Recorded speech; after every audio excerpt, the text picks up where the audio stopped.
Joining us for Business Matters 2024. Less than 70 years ago, in 1956, the term artificial intelligence was first used in a paper at the Dartmouth Summer Institute. Many quality thinkers were sitting around trying to figure out what it is that they were developing and thinking through at that time. Much debate was had about what to call it. Some were saying genuine intelligence, but they finally settled on this idea of artificial intelligence. And at the time, the most advanced computers were less than 1 million times slower than the cell phone in your pocket. No matter where you fall or find yourself on the spectrum of techno-optimism or techno-pessimism, technology pervades the modern world. David Nye argued, in fact, in 1995, that technological progress is actually America's true civil religion. What advances we've had in those last 70 years. In 2022, we all know the phenomenon that hit November 30th when ChatGPT was first unleashed on the public just 14 months ago. In that same year, in 2022, IBM did a global survey, though, and found that 35% of companies already reported using AI in their business, and an additional 42% reported that they were already exploring how to use AI in the next fiscal year. Today we have three very accomplished thinkers, practitioners on our panel today to discuss some of these questions and engage in this conversation. And please welcome Brent, Mark, and Mate. Welcome. We're absolutely delighted you're with us. And Brent, I want to start with you. Your expertise really is employment and workforce development. Recently, you wrote a piece about how artificial intelligence and soft skills in the modern workplace are a benefit in these scenarios. Can you tell us a little bit about some of these practical insights on soft skills and artificial intelligence? Sure. And again, thank you so much for having me. This is a topic that I spend basically all the time these days thinking about, reading about, and trying to get my mind around the extent of the implications of artificial intelligence for employment. You've probably heard this quote before. It either comes from a guy by the name of Niels Bohr, who was a Nobel laureate physicist, or it comes from Yogi Berra. But the quote is, predictions are hard, and they're especially hard when it comes to the future. And I think that more than anything sort of captures the challenge that we all face with the advent of generative AI as it begins to make its way into our workplaces and into our lives. I mean, I think it's very difficult to know and to be able to predict with any kind of specificity what the impacts are going to be. In the next week or two, I'll have a report out on that very topic, tracking the variation and the projections around AI from about 2005 to the present, and just how much variation there's been in terms of people trying to estimate the impacts of AI in employment and skills.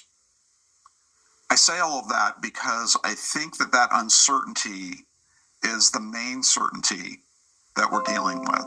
We can be absolutely sure that in market economies, we're always going to see a lot of change. And I think that AI holds the potential to put that change cycle on high for everybody in terms of the need to be able to adapt to new technology, build new skills, and so on, in order to remain relevant in the workplace. And that's really where this conversation about soft skills starts. Soft skills, if you boil them down, are really about learning. Are you equipped to learn? And just to back up for a second, when we talk about soft skills, what we're talking about are things like teamwork, communication, flexibility, perseverance, also called grit in the literature on workforce development. Those things are essential both on the job, executing on tasks, and absolutely vital as to be a good learner. Um, and we need to be thinking in both of those domains, that we are equipping people to do a good job by having these kinds of interpersonal skills that are so necessary in the job. We also need them to be good learners. And that's why I've spent so much time focusing on this in terms of the importance of soft skills relative to AI. The pace of change is going to require us not just to be good learners, but to be good learners all the time. And I really emphasize that with the young people that I work with as a scholar and as a supervisor.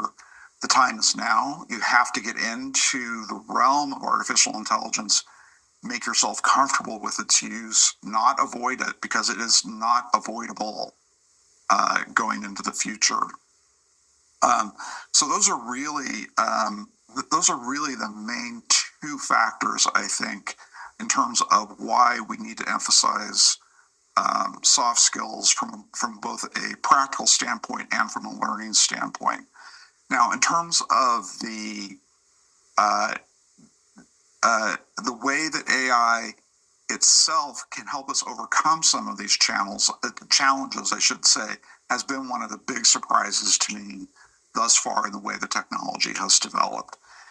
I think, and I think there's research to support this already, that AI may itself be the most important tool for learning how to use AI, and particularly for the populations that I'm most concerned about, which are disadvantaged and marginalized workers, in the way that AIs can serve as coaches to workers who may not have had all the skill development either in the technical domain or in the soft skills domain.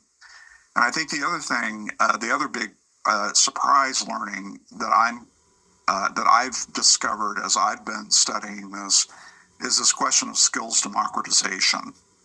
That AI holds the capacity to allow people to skip through a whole bunch of tedious learning processes and acquire skills that might take them months or even years to acquire, and have an AI do that for them.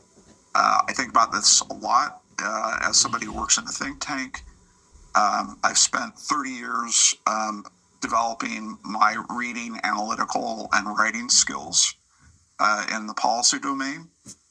I think an AI for the next generation is going to allow people to skip a lot of that and be able to move much more quickly into higher levels of work, analysis, and writing than was available to people of my generation. So those are kind of the big thoughts that I have around AI and its application in the workforce and the application to education and training. That's really great. I mean, do you think, I know you've written recently as well on the idea of the possibility of AI and automation driving a wedge between kind of making the elite more elite and the people who are on the bottom more marginalized. Do you find that AI and automation, do you fear, maybe as we're talking about predictions, where do you think that falls within the wedge of, does AI and automation create that divide? Well, as I alluded to at the end of my introduction there, I think that that's possible, right? There are all sorts of possibilities, and as we talked about, predictions are hard, particularly relating to the future. We don't really know what the impacts are going to be. I don't think they're going to either be our worst fears or our fondest hopes. I think it's going to be a muddle of opportunities and challenges that people face. The initial data on this is quite encouraging to me in the way that AI can help to level up the workforce and allow, like I was just talking about, allow workers to gain access to skills that would otherwise require so much additional training and so much additional education that they may be able to bypass that. And the AI becomes kind of an adaptive tool that allows people to do more than they ever imagined that they could do. So, and I think that in terms of the wage question, how is this going to affect less skilled versus more skilled? Very interesting study just came out in the last few weeks where the researchers, they're at the University of Toronto or Ontario, I can't remember which right now, but these researchers looked at the way that AI could democratize skill. And the examples that they use relative to that are two quite disparate ones, but they talk about cab drivers in the UK who, for those who aren't familiar, in the past, it could take you 4 years of intense study of the medieval street system of London in order to become qualified as a cab driver. So you have all that, you had to study and absorb all this information and take that on board, pass extensive examinations, and then you got your license. GPS has completely turned that on its head, and a GPS is a form of artificial intelligence. Now, anybody can do like what London cabbies have done for forever, but they don't have to go through all of that 4 years of training. Another example that they use the researchers use in the study is in healthcare, where to become a doctor in this country, you've got undergrad, you've got med school, then you've got various layers of post med school education in order to become a practitioner who can work on their own or has admitting privileges in a hospital, for instance. AI, the researchers in the study were talking about, AI can equip people with all of that knowledge and skill that's required to make differential diagnoses without having to go through the entire medical school process to get there. So what we could see are, rather than seeing a doctor, and this is already happening, at least it's happening to me, it's a nurse practitioner who has access to a tremendous amount of diagnostic capability through computers and through AIs that can help sort through symptoms and make recommendations about treatment. Now, that doesn't mean that the role of the physician disappears, but what it does mean is that we will be able to radically expand the supply of healthcare workers through the use of AI, which we desperately need to do because we have an aging population and we have a plethora of new technologies and new treatments coming on board, becoming available to the public. And we need more healthcare workers than we're going to be able to create, more doctors in particular than we're going to be able to train. So AI, in a way, can help us to solve some of our demographic problems and our skill development problems. And so you were talking at the beginning, I'm definitely on the optimistic side of this. I think that AI is going to be a huge boon to people and not something that people should be afraid of. Thank you, Brent. What I'm hearing, Brent, from you is that essentially training is going to be a big piece in the future, whether it's organizations or universities or some sort of certificates that people can get so that they're up to date on these new technologies. Mate, did you have a question? Yeah, that's right, because what Brent said was pretty intriguing, because I'm coming from more of the practical side of things, how to actually launch an AI tool, how to plan for it, how to build a business case, how to launch it, change management, etc. But the effects are really beyond my comprehension. And now that you were talking about trainings and upskilling, what we're seeing right now globally, for example, within the accounting and tax industries, is that audit industries, is that the shape of the organization is shifting.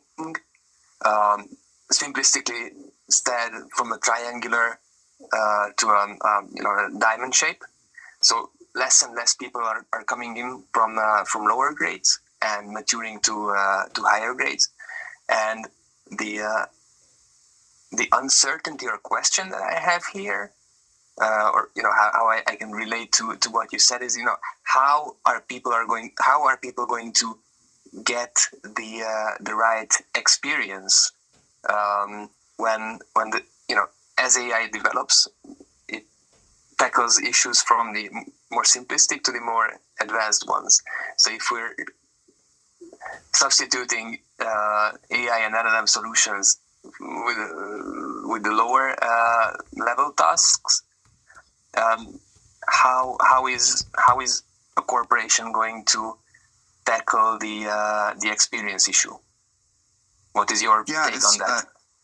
It's all of these questions are quite complex, and I think we're going to be kind of feeling our way forward into it to figure it out. And I'm very grateful that there are organizations like PwC whose job it is to help businesses sort through these questions and try to develop the strategies for coping with them. I mean, I would say in general, if you look at the way that AI is expected to affect the workforce, it's very different than any other sort of chapter of automation that we've ever experienced in the past.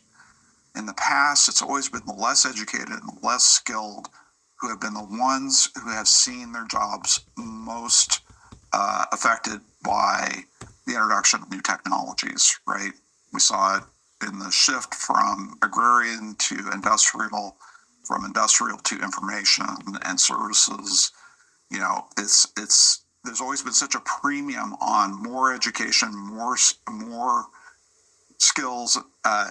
And what's so interesting to me about AI is that, again, at least the preliminary results of what's going on out there suggest that it's actually people who have more education who are more exposed to the effects of AI, right? It's the lawyers and the accountants and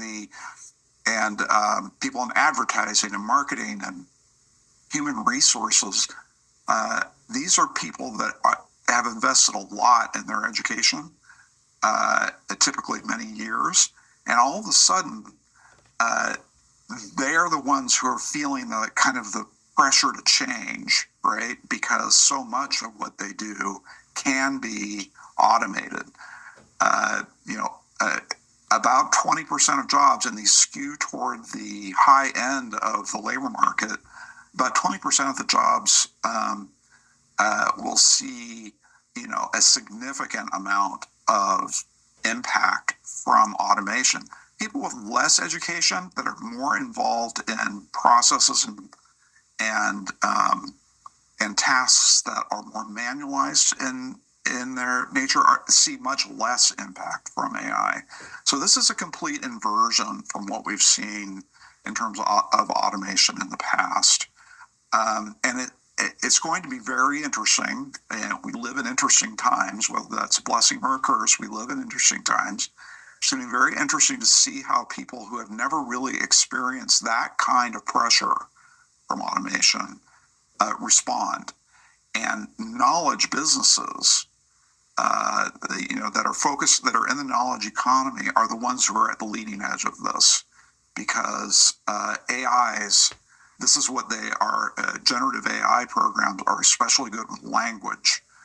And language has always been the thing that has been hardest to automate, language-based activities. So again, we don't know. Nobody knows. Anybody who tells you that they know what's going to happen, I think, is they're trying to sell you something that may not be in your interest. But what we need to be building into our workforce in the face of all of that change is flexibility. How do you pivot to new opportunities? We are not ever going to run out of work. I think that's one of the most important things to keep in mind is that what automation does is generate its own demand, right? We increase automation, we get wealthier, people have more money, they spend more money. All of a sudden, they're buying things that they regard as necessities that never existed before they had the money to buy them. So that's going to generate more jobs over time. The question is, how do you manage the transition between the old jobs and the new jobs? And that is going to be a task for everyone. It's going to be a task for business. It's going to be a task for education. And frankly, it's going to be a task for workers.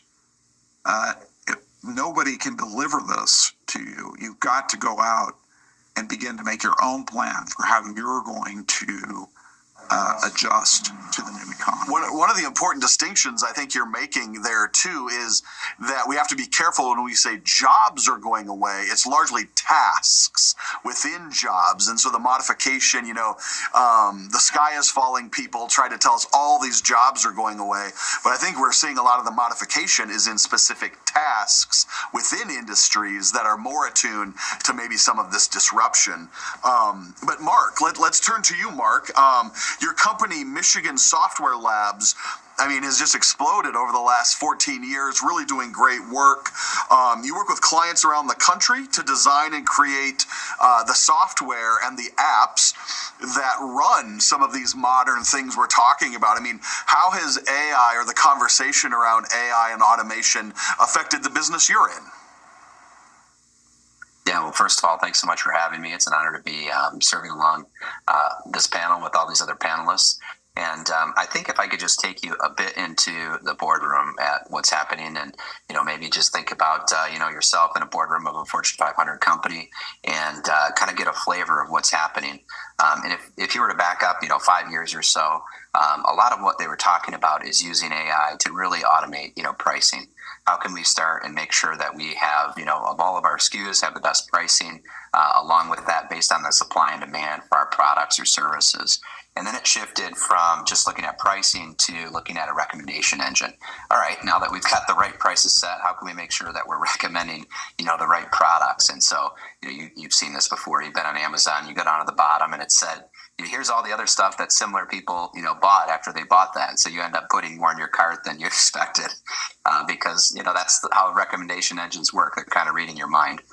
Now what's happening in the boardroom is AI really has a seat at the table. And so there's a chair there for AI.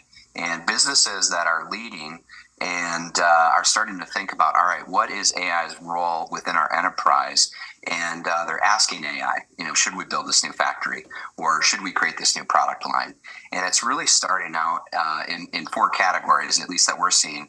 One is it's starting out with a core business of, how can we really take our, core business and increase the revenue out of that? And within that, how can we, of course, reduce costs to our core business?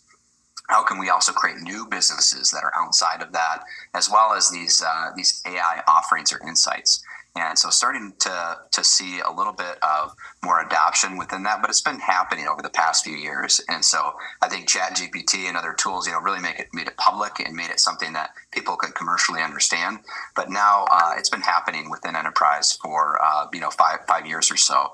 And so just something that we've been seeing, and I wanted to take you into the boardroom a little bit of what we've been learning and what we've been hearing. That's really great. When you're developing these apps and some of this software, are your clients looking for? It's probably broad, but are they looking for specific kinds of applications for these artificial intelligence? When we say artificial intelligence, Marvin Minsky called this a suitcase word, right? Our artificial intelligence needs to be unpacked. because there's so much there. What exactly are we talking about? Can you give us like a concrete example, maybe, or in a generalized way, of some of your clients and what they're looking for with artificial intelligence? Yeah, so it's adapted over time. Of course, it started with those three areas of pricing and recommendation, and then more of a seat at the table. Now within the applications, they really need it to be more intuitive, and so a lot of times as a user, you might not even know that AI is happening in the background of an application, but it's happening. It's there. It's making the information that you see, the data that you see on the application, a lot more available to you, and really that next action that you're looking to take is already presented there. And so we don't know really that it's happening behind the scenes, but it is happening. And so a lot of our clients, especially in the enterprise, they're using it really to try and scale. How can we make sure we're not having any redundant or useless information up on the screen, and make sure it's the best value that we can provide the business is right there in front of the user. So for example, yesterday we were with a group. This is a healthcare group, but they're actually using AI in order to provide the right recommended medicine, and being able to partner along with a physician and an expert in order to make the appropriate recommendation. Again, this is in cancer research and diagnosis, and it's combining the AI with a human, an expert, that's really going to have the best impact, at least in terms of what we're seeing. I think, of course, there's ethical concerns with that, but a lot of the best, research that we've heard is you want to treat AI like a work colleague. And so a work colleague is someone that you're learning from, and they're learning from you. And, they're a bit of a threat. They could get promoted before you, but you really want to think about them as someone that's helping you along the way. You're going to be able to help them, and, not just, totally turn them off. Because I think what we want to make sure we're doing is enterprises are, as growing and adopting these new technologies, are really thinking about this as even more powerful than the internet. And you remember the switch, before, if, businesses said, hey, we only accept faxes. That's how we're going to do our orders. We're not going to accept any email. I mean, they're not going to survive. They're not going to last. We're even thinking about Blockbuster and larger enterprises, versus Netflix. All right, we're going to, totally disrupt your business model. And with Blockbuster, what's interesting is, they really didn't want to disrupt those late fees, because that's how they made 70% of the revenue, is with, people were, not taking their DVDs back in time. And so the same sort of thing is happening right now in the enterprise in a different way, but with AI. And so we're continuing to see it really as it affects the core business. That's fascinating. So that this idea is of AI as colleague. Let me pause there just for a minute. So when I have colleagues here, some are watching this as we're recording, and we have really great interactions. We know a little bit about each other's families, our quirks, etc. There's knowledge to be had about who we are, our personalities, etc. One thing that makes Acton unique is that we really highly value what it means to be embodied. We're embodied persons. We're rational beings. What does it mean to be human? Truly human. We talk a lot about here at Acton. And so when you use that analogy of AI as colleague, sometimes, artificial intelligence seems like magic. When people are describing it, I mean, you really can't know it in a way that you would know a colleague. So how beneficial do you think, or what are the areas, the fringes, the margins around treating AI as a colleague in that relationship to language as we normally use it? Yeah, that's a really interesting question. I'm curious the other panelists, but I'll just share one comment of, as you think about the difference between, knowledge and wisdom, you can have a colleague that is really smart. They know all the facts and they can memorize everything, but they don't know really how to apply that knowledge in the right way. A lot of the same is true, with AI. It's going to know everything, and it's going to have all the facts and figures about your enterprise, but is it going to know the right thing to do, when maybe the rules don't apply? And so I think you saw this a little bit with chess early on, as they were applying AM models to chess. And chess was doing things. Originally they built the models to really copy, the best chess players in the world. And then what they found is that if they just told the AI the rules and allowed it to innovate on its own, knowing, rewarding it for wins and not rewarding it for losses. What they found is that it was doing things that humans had never really even considered, like sacrificing the queen in certain areas, because it was able to think through all these permutations. And so I think about this as it relates to your work colleague is the difference between knowledge and wisdom. You know, someone that has all the knowledge but maybe doesn't know how to apply it. And those are just some thoughts, but I'm really curious what everyone's thinking. Yeah, that's great. Anybody else want to jump into that? Yeah, I definitely have something, but I want to give Mate a chance to get in here too if he's got something he wants to say. Okay, well, let's circle back to that AI as colleague. That's a really interesting thing. Mate, thank you for joining us all the way from Hungary. We're delighted to have you. Can you describe a little bit about your role at PwC, especially where it relates to the innovation side of your work? Well, thanks, Dan, and thank you for having me. Myself as innovation leader locally in PwC, Hungary, based in Budapest, I have many hats. But one of the key ones is I'm operating an internal incubation process and an incubation house, if you will. And I'm also supporting innovative solutions to become a reality. Should it be for internal purposes or for external purposes towards our clients.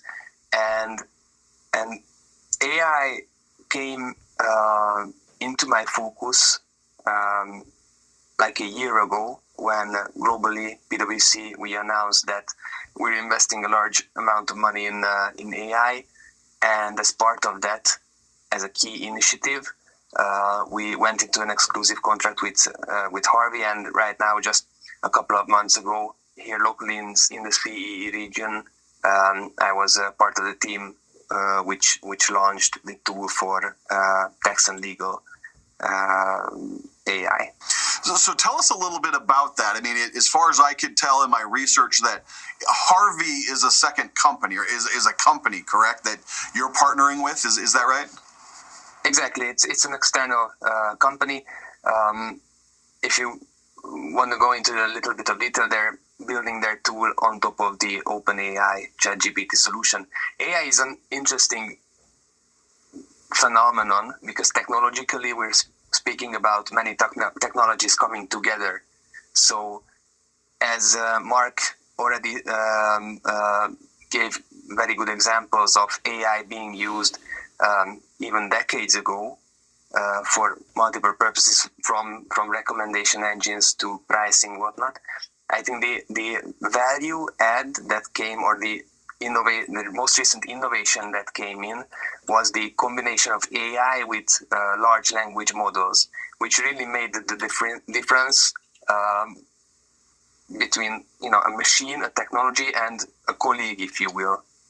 And I think that is the key difference there, and that is driving all the hype really around recent developments in AI. Yeah, and Harvey is essentially helping PwC with a lot of legal, and it was interesting. It try to be very clear that it's not replacing lawyers or consultants, but it is doing something. But the something was kind of vague. So can you give us, without giving us proprietary, what is it helping PwC do? Absolutely. So as of the current state of the technology, we are seeing AI supporting our tax and legal work in many ways. Just to name a couple of them. Contract analysis, regulatory compliance, due diligence projects, basically streamlining all the legal work that is being done, and ultimately providing our colleagues and our clients more opportunities to focus on the value add part of their work. Okay. That's really fascinating that and that's part of OpenAI. Is it a part of it's using the OpenAI sourceware, is that right? The language engine, yes. Yeah. Language engine, yes. Yeah. Exactly. So I'd like to just come back to that colleague question that we've been talking about, AI as a colleague. I think that you're hearing this. You've now heard it from both Mark and from Mate.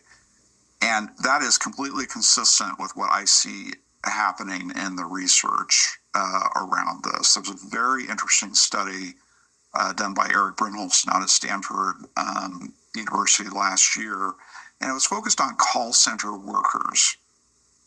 And it was a large software firm that employed about 5,000 call center customer service representatives. That's hard work, as we know, to be on the phone all the time, dealing with customers who are in various states of kind of dissatisfaction, typically, with the service that they're receiving, and they have a problem and they need a solution. In this study, they had, as I said, about 5,000 workers, and they split them in half. Half got a chatbot, large language model, program assistant, and half didn't. And what they found was really, really interesting, was that it was the lowest skilled workers who benefited the most from having access to this chatbot. It allowed them to much more quickly onboard as workers, because they had a coach there with them all the time, helping them sort through the responses that they needed to make to the customer. And the responses were both on the technical side. There is this issue that I'm having with the service that I purchased that isn't working and I want it fixed. So that's sort of one set of issues. But the other part of this is that the chatbot was very helpful in helping workers deal with the kind of socio-emotional content of the call. Somebody calls in, they're saying, I'm frustrated, I'm angry, I am outraged by, how bad this program is. The chatbot was also helping these workers adjust their language to address kind of the emotional context of their responses, to be more empathetic, which is interesting, right? We need a machine that can help us become more empathetic.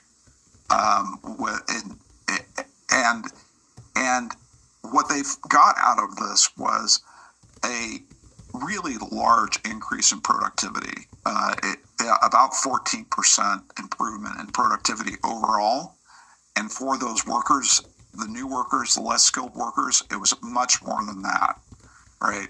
Those kinds of productivity increases are very difficult to get. And for many years, there was a fellow by the name of Michael Polanyi who argued that it was basically impossible to teach people that kind of tacit, implied knowledge that goes along, the interpersonal skills. And the AI is actually able to do that. Now, that's a huge change, enormous change. It's going to work its way through our economy to increase the productivity of all kinds of service-based work, which is, in the United States, 80% of the U.S. economy is services. That's really interesting. So are you saying, in your opinion, do you think AI has solved Polanyi's paradox? I believe that it holds the potential for dealing with that, beginning to give us a solution. We've never had one before, and I think it holds the potential for doing that. Now, so we asked the question you were asking. Acton cares about this embodiedness and the human source of all of this value. Well, the large language model doesn't learn on its own. It is trained on the transcripts of calls with the highest performing customer service representatives. That's how it learns. It's still human. These are still human responses. They're just encoded in a database that other people who have not had the opportunity for one reason or another to be able to learn those skills the way the rest of us learn those skills. Now, that can be an organic problem, something like autism. I've got a son with autism. I'm very excited about the potential of this technology to help him decode the world. He has a problem reading social cues. Could AI models help him learn how to understand those social cues better. Or if you have been a person who's been exposed to a lot of trauma in your life, you may have developed bad reflexes, bad social emotional reflexes to conflict. This kind of coaching can help people adjust their responses to the world. So we need to remember that while this is electronics and it's microchips and it's not human, right? It is not human, but it is trained on the corpus of everything that humans know and do. So it looks like it, right? And it can help us become. I mean, it will be the ultimate irony, right? Can AI help us to become more human? That is, I think, the $1 million or maybe $1 trillion question that a lot of people are trying to think through, and all of these conversations, your initial answers to the questions bring me to this idea of, several years ago, the World Economic Forum in a lecture there, someone argued that we're in the cusp of a fourth industrial revolution. And the reason that it's distinct from the other three is that it's combining so many, the biological, the technical, all these spheres. So you have biotech in a way that we haven't had in the past, and it's across the globe. It's not just certain sectors or certain countries. And so this idea, whether it's true or not, or a good analogy, this fourth industrial revolution, do you think, and to all three of you, are there any industries that might be immune from this, or will AI or these kinds of technologies eventually affect every form of vocation that we know of? Yeah, I guess I could jump into that. Just at a high level, really no one is safe. Originally, like we were talking about before, I think Brent mentioned, we thought that the knowledge workers were going to be the safe ones. And now, the front lines were going to be the ones that were most disrupted. And it's really not. It's going to be everyone. I think even software development, we're in the custom software development, organization and industry. And, tools are already learning how to program. And they're not as good as, humans are right now. But we said that about chess. We've said that about all these things. But I always like to say, we get this question a lot, like, what's the difference between artificial intelligence and machine learning? And if I can just, kind of explain that a little bit, because the heading really is artificial intelligence. And that's what we were talking about. It's the practice of getting machines to, really mimic humans, be able to think like us. And then the subheading of that is machine learning. That's just a type of artificial intelligence. So that's where we're developing those machine learning models to really learn about what's next and what's best. But, a lot of people get those confused and they're trying to think, is it the same thing? And it's really not. You've got artificial intelligence as the heading. You've got machine learning as really that subheading. That's a type there. But I'm really curious, as we're talking, if the other panelists think, no one's disruptible, or if there's a safe industry out there. It's really hard to give predictions on what's coming up next, because traditionally the human mind, as it works, if you want to give a prediction, you look at where you are right now, you look at yesterday and the day before, you put a near linear trend on it, and there you have your prediction on the future. And especially with AI and the speed of technological change, the linear thinking might not be the right way to extrapolate and to give predictions. What I can add to this is the issues that we're facing right now, because right now we are testing and experimenting with how far we can get with AI, using AI in tax and legal, and it's like a roller coaster, really.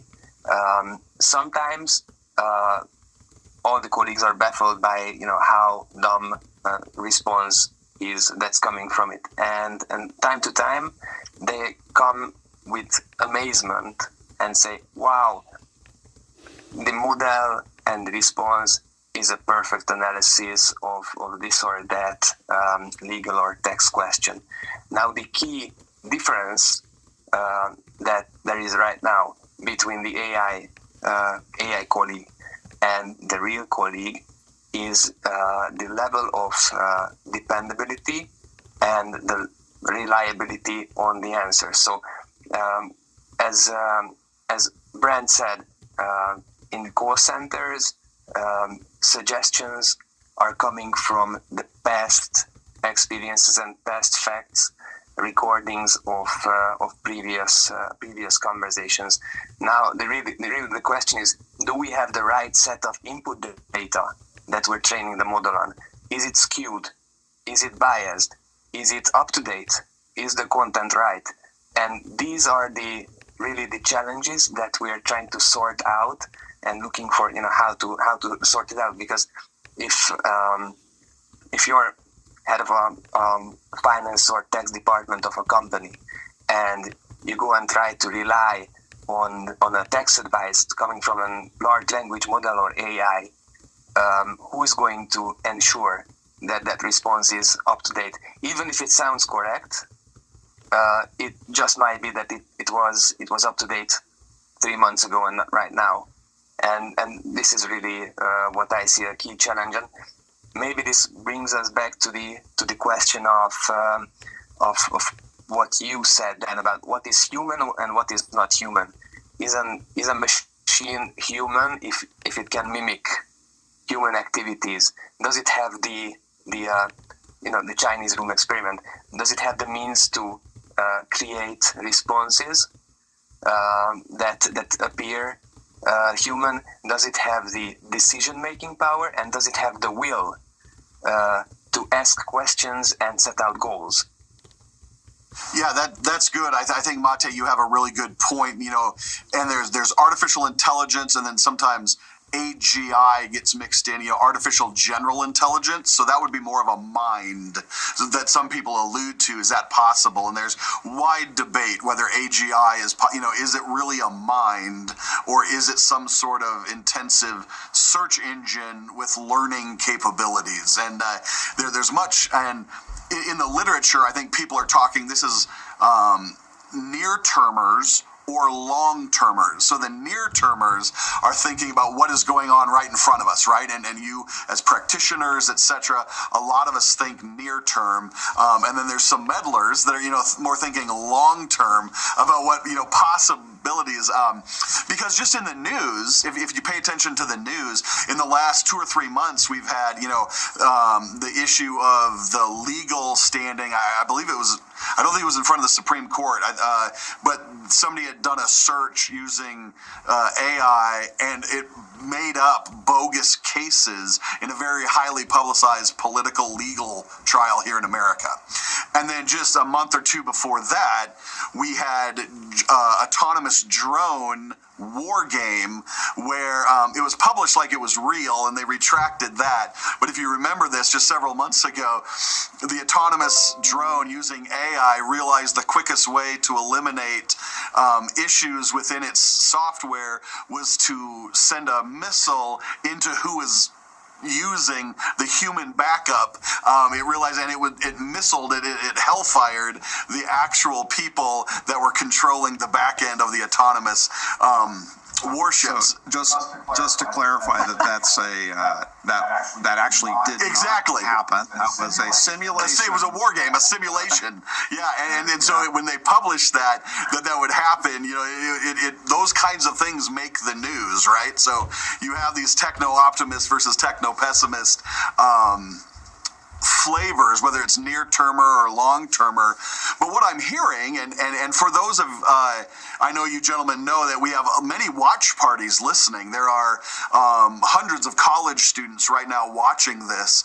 There are multiple businesses doing watch parties, where their organizations are listening to this. And I'm hearing a lot about training, but I'm hearing also philosophically a lot of, well, we don't know fully, or we do, so help me think through, maybe Mark, if you would be able to take this, internally, how does your own team deal with this, or consult with your clients about, not only solving their problem, but is there a way of thinking of maybe even medium term? Long term might be impossible, but how do you help on more the philosophical side, like thinking through the implications of doing this for your business? Is that even part of the business planning or process? Yeah, certainly. As we kind of look at the progression here, a lot of it might come, a lot sooner than we think, but we kind of have the milestone at around 2030, where a lot of some of the, the innovations that, everyone was looking forward to are really going to actually come into effect. And so, for us, there's some things that are coming out, which really augment the, human intelligence. So they're doing some things at MIT labs. You've probably seen this device that they have that can study your speech patterns. And so it's essentially learning how your tongue pattern's working, and then you're able to actually communicate with the internet without actually talking. And so I could have a conversation with you, send you a text message or send you an email without ever opening my mouth. And as they move up into, more of a digital channel and being able to actually, access the APIs of the brain and be able to connect that, we'll actually be able to communicate, not with me actually moving my mouth, but just thinking. And it's going to happen. We don't know if it's going to be 2030 or when that next milestone is going to be, but, really allowing, humans in terms of this next thing, and it'll be a decision point for us all. We're going to have to decide, all right, do I want the upgrade, or do I want to, kind of stay, who I am, or do I want to put my memory somewhere? And all these, things are very ethical, concerns. But for businesses that are trying to innovate, where is this, going to happen? Where is this going to go next? We really see this being, even though it's been a great innovation to have a smartphone, this is really more of an analog way of interacting with the internet. Eventually, it's going to be a lot more connected to who we are. And so you're starting to see, different companies coming out with all these new products. And that's a lot of where it's going. It's going to shorten the ability for you to get this knowledge, get this data that you need in order to make a decision.